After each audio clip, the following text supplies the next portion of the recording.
Good morning everyone. आज के व्याख्यान में हम ट्रायल बैलेंस अर्थात तलपट के बारे में अध्ययन करेंगे। जैसा कि हमने अपने पिछले व्याख्यान में लेजर्स अर्थात खाता बही के बारे में अध्ययन किया था।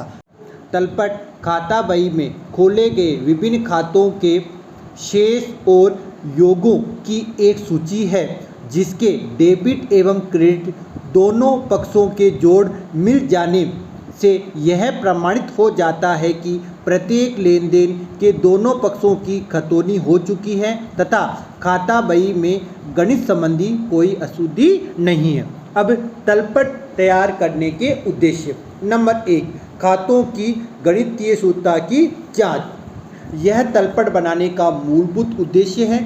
यदि तलपट के दोनों पक्षों का जोड़ मिल जाता है तो उसे सामान्यतः यह मान लिया जाता है कि खातों में की गई खतौनी में कोई गणित संबंधी अशुद्धि नहीं है। नंबर 2, वित्तीय विवरण तैयार करना।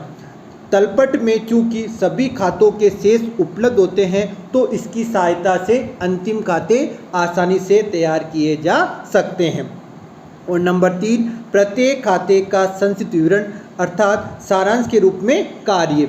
चूँकि तलपट में प्रत्येक खाते का योग अथवा शेष दर्शाए जाते हैं, इससे प्रत्येक खाते का संक्षिप्त विवरण उपलब्ध हो जाता है।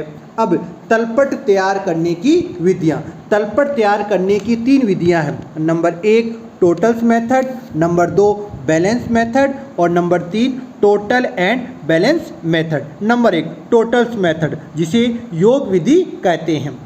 इस विधि में प्रत्येक खाते के डेबिट और क्रेडिट दोनों पक्षों का योग डेबिट एवं क्रेडिट के अलग अलग खानों में लिख दिया जाता है। यहाँ यदि दोनों पक्षों का योग समान भी है तो भी ऐसे खातों को भी तलपट में सम्मिलित किया जाता है।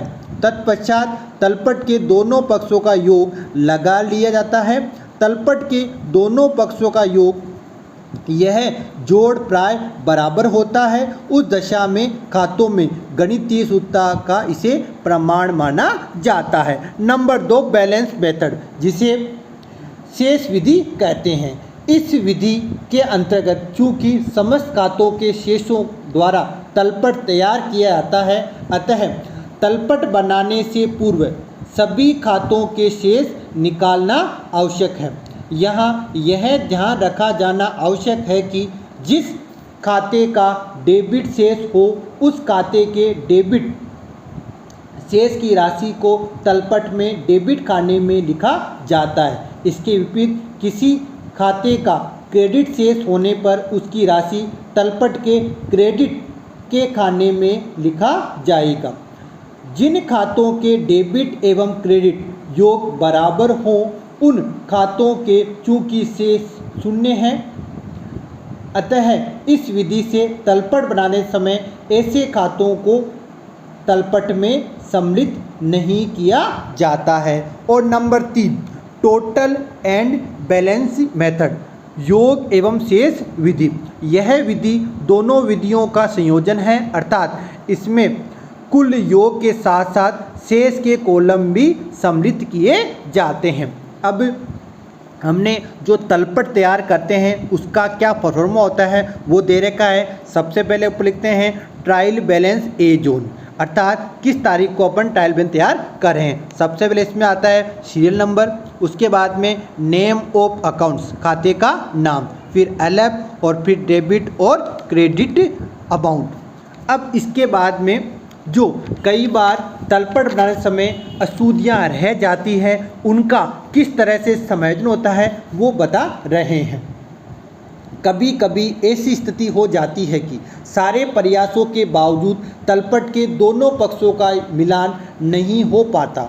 उस दशा में बिना अधिक समय व्यर्थ किए हुए अंतर की राशि से एक उचंती खाता अर्थात सस्पेंस अकाउंट खोलकर उसमें यह अंतर डाल दिया जाता है। यहाँ यह ध्यान रखा जाना आवश्यक है कि तलपट में यदि डेबिट पक्ष का योग कम रहा है तो उसे सस्पेंस खाता अर्थात उचंती खाते का डेबिट शेष मान लिया जाएगा।